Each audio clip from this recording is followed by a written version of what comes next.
فراد.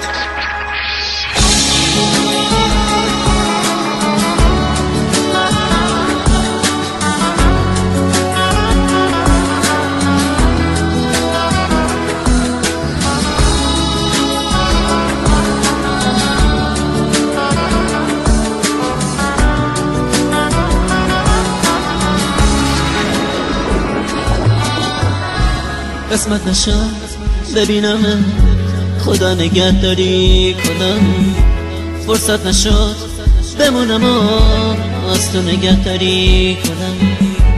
گفتم اگه ببینمت دل کندنم سخته برام، اگه یه وقت بگی نرو رفتن پر از درد برام. گفتم صدا تو نشنوم، ندیدم از پیشت برم، پشت سرم زاری نکن، چی کار کنم مسافرم. من میرم ولی باز تو بدون همیشه یاد تو از خاطر من فراموش نمیشه. گل من خوب میدونی بی تو تک و تنهام عزیزم، اگه تو نباشی میمیرم.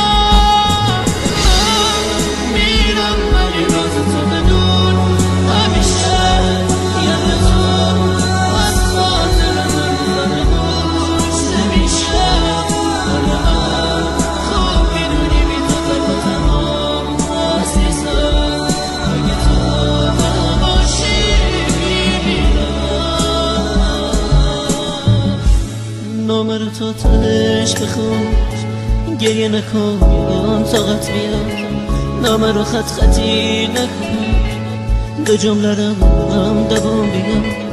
باور نکن یه بی وفا نامه میذارم و میرم، نه قسمت زندگیه به کی بگم مسافرم.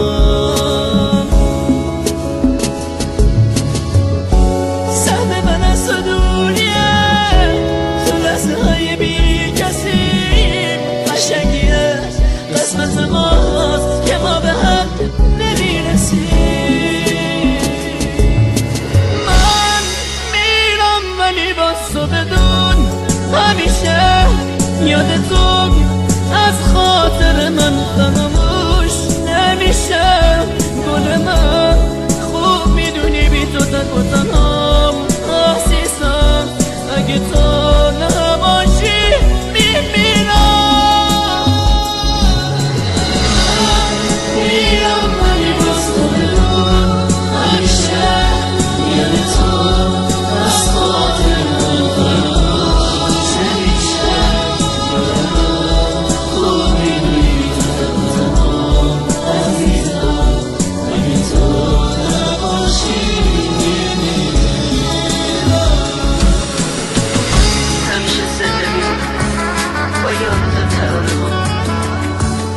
منو ببخش اگه با اشکام